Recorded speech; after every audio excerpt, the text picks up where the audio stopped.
Assalamualaikum warahmatullahi wabarakatuh. Di sini saya Ulul Ismi Aulada akan mempresentasikan RPP atau Rencana Pelaksanaan Pembelajaran yang saya buat dengan kurikulum 2013. Identitas dari RPP saya yang pertama, Satuan Pendidikan SMA Negeri Tanggul 2, mata pelajaran Pendidikan Agama Islam dan Budi Pekerti, kelas 12, semester genap, materi pokok faktor-faktor kemunduran peradaban Islam di dunia, alokasi waktu 3x3 JP atau jam pelajaran dengan tahun ajaran 2020-2021. A. Kompetensi inti. KI 1 menghayati dan mengamalkan ajaran agama yang dianutnya. KI 2 menunjukkan perilaku jujur, disiplin, bertanggung jawab, peduli, gotong royong, kerjasama, toleran, damai, santun, responsif, dan proaktif sebagai bagian dari solusi atas berbagai permasalahan dalam berinteraksi secara efektif dengan lingkungan sosial dan alam, serta menempatkan diri sebagai cerminan bangsa dalam pergaulan dunia. KI 3 memahami, menerapkan, menganalisis pengetahuan faktual, konseptual, prosedural, berdasarkan rasa ingin tahunya tentang ilmu pengetahuan, teknologi, seni, budaya, dan humaniora, dengan wawasan kemanusiaan, kebangsaan, kenegaraan, dan peradaban terkait penyebab fenomena dan kejadian, serta menerapkan pengetahuan prosedural dalam bidang kajian yang spesifik sesuai dengan bakat dan minatnya. KI 4 mengolah, menalar, dan menyaji dalam ranah konkret dan ranah abstrak terkait dengan pengembangan dari yang dipelajarinya di sekolah secara mandiri dan mampu menggunakan metode sesuai kaidah keilmuan. Nah, untuk kompetensi inti ini didapatkan berdasarkan operasionalisasi SKL, dan KI ini diputuskan oleh Permendikbud. Kemudian kompetensi dasar. Kompetensi dasar yang pertama, 1.1, meyakini bahwa kemunduran peradaban Islam di dunia sebagai bukti penyimpangan dari ajaran Islam yang benar.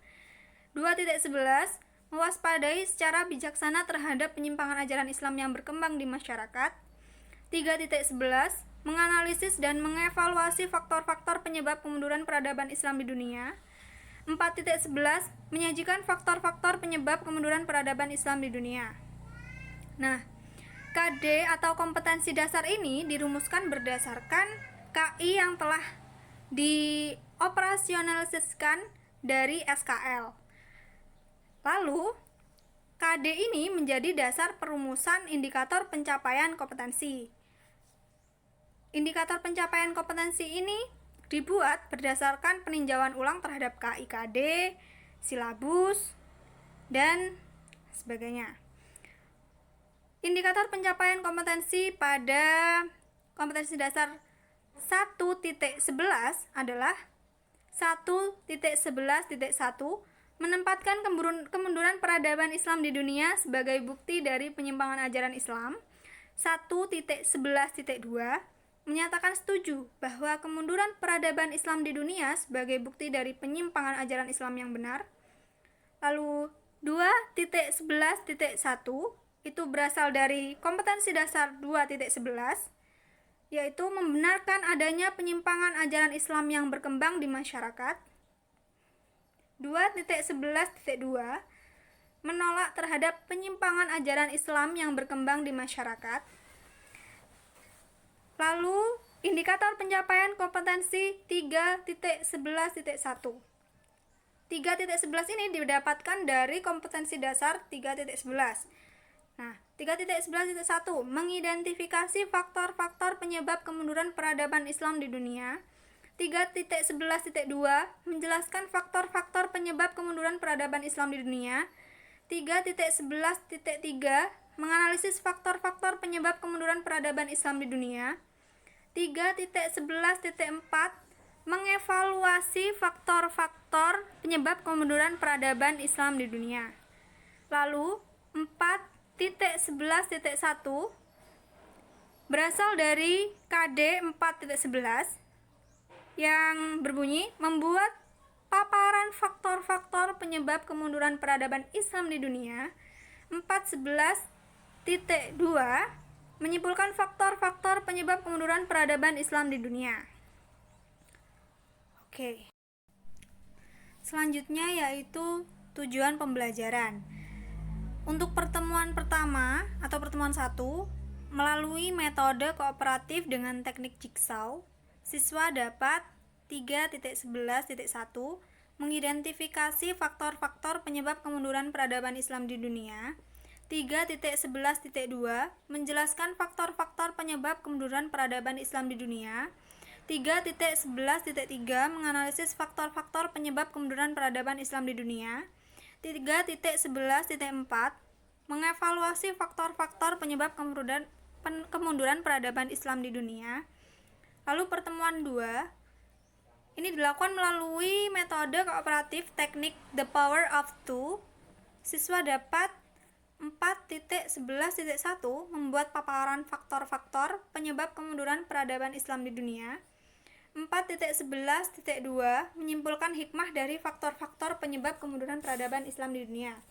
Nah, tujuan pembelajaran yang ada dalam RPP ini ditulis, diorganisasikan mencakup KD atau diorganisasikan pada setiap pertemuan. Nah, tujuan ini mengacu pada indikator yang paling tidak mengandung dua aspek, audience dan behavior. Kemudian, materi pelajaran.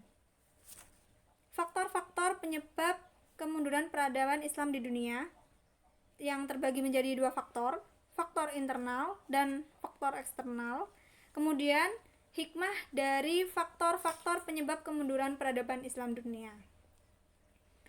Nah, materi pembelajaran ini dibuat berdasarkan atau mengacu pada indikator. Seperti yang telah dijabarkan sebelumnya, bahwa indikator itu dibuat atau disusun berdasarkan KD. Jadi kembali lagi urutannya saling antara materi pembelajaran, tujuan pembelajaran, semuanya itu saling terkait. Kemudian yang selanjutnya metode pembelajaran. Untuk pertemuan 1 menggunakan pendekatan saintifik, metode kooperatif, teknik jigsaw. Sedangkan pertemuan 2 menggunakan pendekatan saintifik, metode kooperatif, teknik The Power of Two. Metode pembelajaran ini seperti yang kita tahu, ia adalah model atau pendekatan pembelajaran yang bergantung pada karakteristik pendekatan atau strategi yang dipilih. Pemilihan metode pembelajaran ini didasarkan pada materi pembelajaran, lalu tujuan pembelajaran, dan juga indikator pencapaian kompetensi. Kemudian yang selanjutnya adalah media pembelajaran. Media pembelajaran dalam RPP ini yaitu buku atau bahan ajar tentang faktor-faktor kemunduran peradaban Islam di dunia. Yang kedua, tayangan video tentang faktor-faktor kemunduran peradaban Islam di dunia. Media pembelajaran ini perumusannya didasarkan pada metode belajar yang dirumuskan sebelumnya. Nah, kemudian yang selanjutnya sumber belajar. Sumber belajar dari RPP ini yang pertama buku PAI dan Budi Pekerti kelas 12 semester genap revisi 2017. Yang kedua internet. Yang ketiga buku referensi lain yang relevan. Sumber belajar ini juga sama seperti yang lain, dirumuskan berdasarkan kompetensi dasar, indikator pencapaian kompetensi, tujuan pembelajaran, dan juga materi pembelajaran yang akan diajarkan. Selanjutnya yaitu langkah-langkah kegiatan pembelajaran.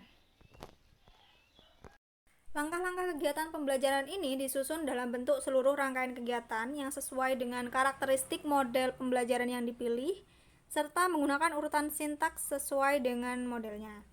Nah, langkah-langkah kegiatan pembelajaran di sini disusun terbagi menjadi dua macam, yaitu pembelajaran tatap muka dan pembelajaran non tatap muka.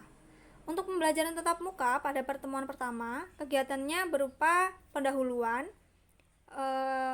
inti, kemudian penutup. Untuk kegiatan di pendahuluan, deskripsi kegiatannya adalah orientasi, melakukan pembukaan dengan salam pembuka, memanjatkan syukur kepada Tuhan Yang Maha Esa, dan berdoa. Alokasi waktu 2 menit.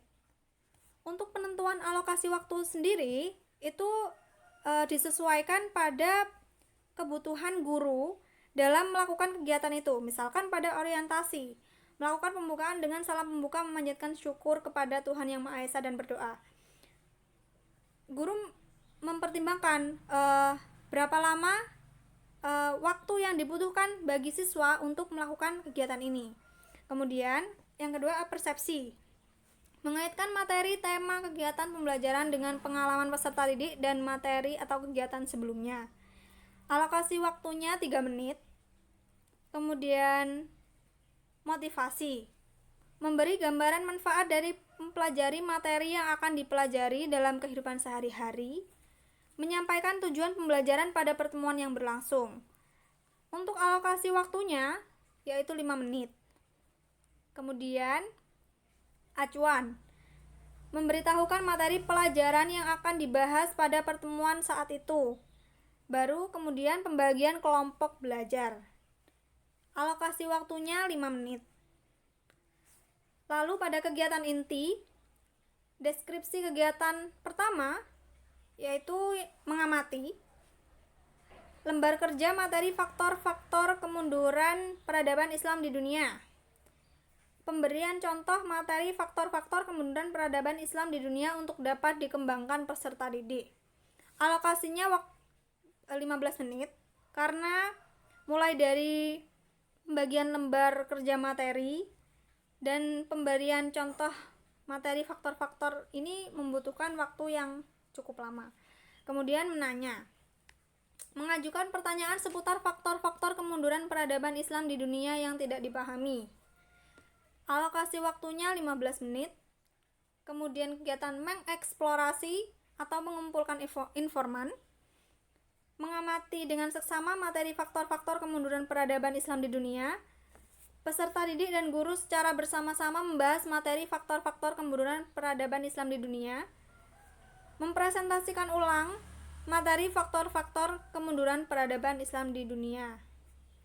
Nah, durasi waktu atau alokasi waktu yang dibutuhkan oleh guru adalah 20 menit. Selanjutnya, kegiatan mengasosiasi atau mengumpulkan informasi. Pada bagian mengasosiasi, siswa berdiskusi data dari materi faktor-faktor kemunduran peradaban Islam di dunia.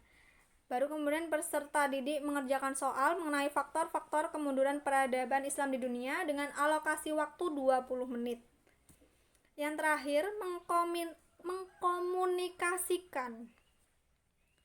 Kegiatannya berupa menyimpulkan hasil analisis materi faktor-faktor kemunduran peradaban Islam di dunia berupa kesimpulan berdasarkan hasil analisis secara lisan, tertulis, dan media lain. Kemudian mengemukakan pendapat atas materi yang dipresentasikan dan bertanya tentang materi yang dipresentasikan. Untuk alokasi waktunya 20 menit. Kemudian kegiatan penutup, deskripsi kegiatannya berupa umpan balik, tindak lanjut, dan kegiatan selanjutnya. Umpan balik, guru atau peserta didik menyampaikan kesimpulan dan materi yang dipresentasikan dengan alokasi waktu 5 menit. Tindak lanjut, pemberian pekerjaan rumah untuk materi faktor-faktor kemunduran peradaban Islam di dunia dengan durasi 5 menit. Kegiatan selanjutnya, mengagendakan materi atau tugas untuk siswa mempelajari pada pertemuan berikutnya. Nah, ini alokasi waktu 5 menit. Yang kedua yaitu pembelajaran jarak jauh. Untuk pertemuan 1, kegiatannya masih sama seperti pertemuan tatap muka, yaitu mulai dari pendahuluan, inti, kemudian penutup. Deskripsi kegiatannya berupa orientasi, persepsi, motivasi, acuan. Nah, Untuk orientasi, melakukan pembukaan dengan salam pembuka, memanjatkan syukur kepada Tuhan Yang Maha Esa dan berdoa. Alokasi waktunya 2 menit.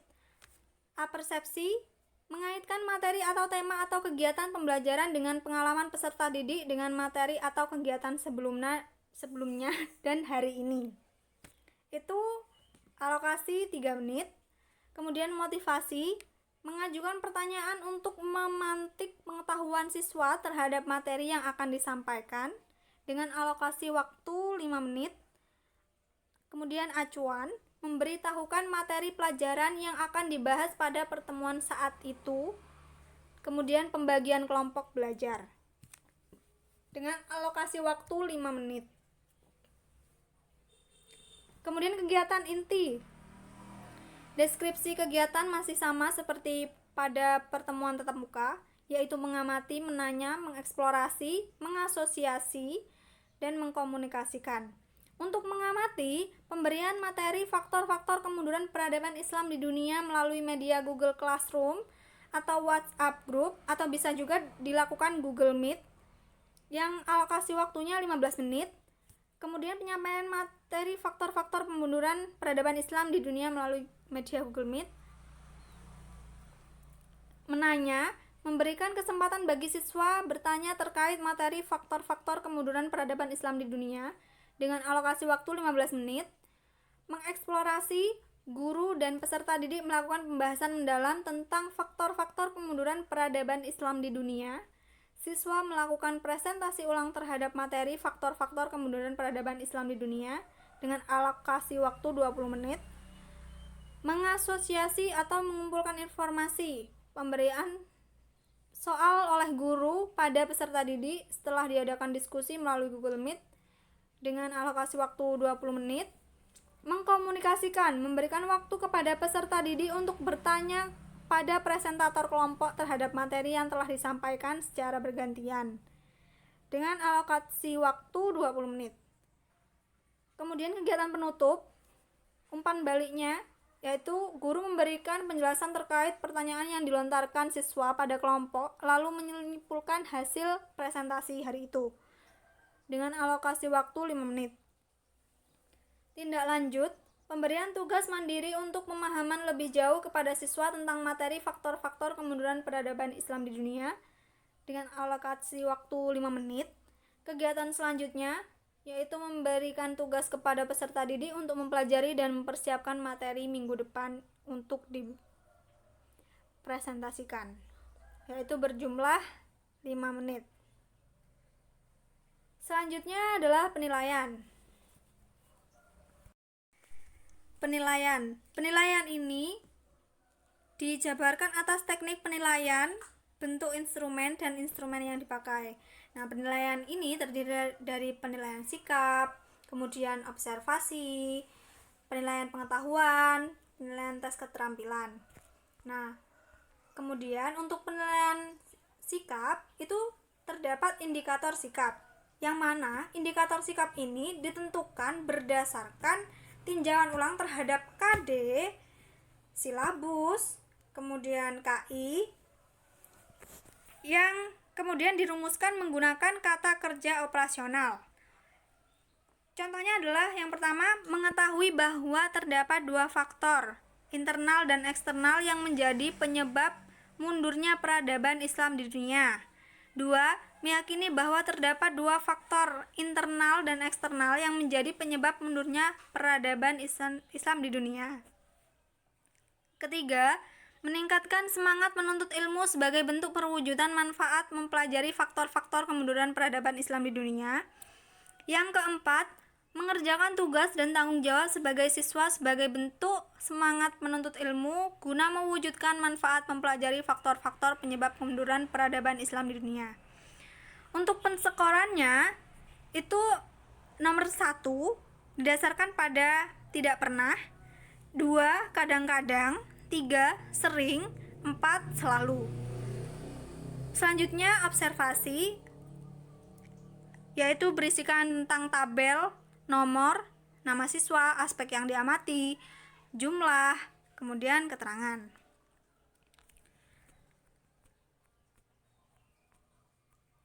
Untuk penilaian atau observasi ini menerapkan perilaku jujur, disiplin, tanggung jawab, peduli, gotong royong, kerjasama, toleran, damai, serta santun dalam pertama, menyetujui bahwa terdapat dua faktor yang menjadi penyebab mundurnya peradaban Islam di dunia.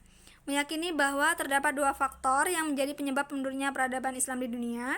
Meningkatkan semangat menuntut ilmu sebagai bentuk perwujudan manfaat mempelajari faktor-faktor kemunduran peradaban Islam di dunia. Yang keempat, mengerjakan tugas dan tanggung jawab sebagai siswa sebagai bentuk semangat menuntut ilmu guna mewujudkan manfaat mempelajari faktor-faktor penyebab kemunduran peradaban Islam di dunia. Yang selanjutnya atau C, yaitu penilaian pengetahuan berupa tes tulis. Ini berisikan tentang soal-soal yang akan kita berikan kepada siswa terkait materi yang telah disampaikan pada hari itu. Nah, soal ini yang pertama, sebutkan dan jelaskan faktor-faktor penyebab kemunduran peradaban Islam di dunia. Kedua, sebutkan manfaat dan hikmah dalam mempelajari faktor-faktor kemunduran peradaban Islam di dunia.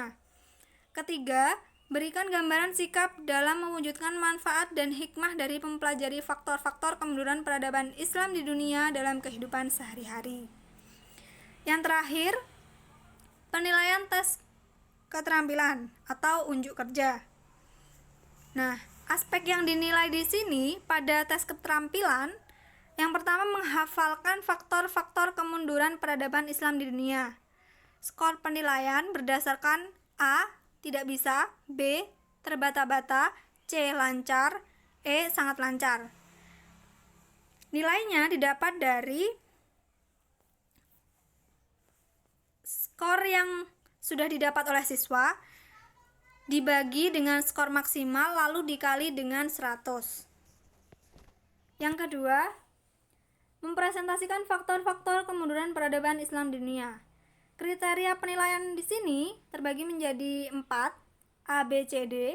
A 80 sampai 100 yang artinya siswa itu mendapat nilai yang baik sekali. Kemudian B 70 sampai 79 baik. C 60 sampai 69 yang artinya cukup. Sedangkan D berarti siswa mendapat nilai di bawah 60 yang artinya kurang. Untuk yang bawah sendiri yaitu paraf dari kepala sekolah serta guru mata pelajaran yang mengampu materi tersebut. Sekian presentasi dari saya, kurang lebihnya mohon maaf. Wassalamualaikum warahmatullahi wabarakatuh.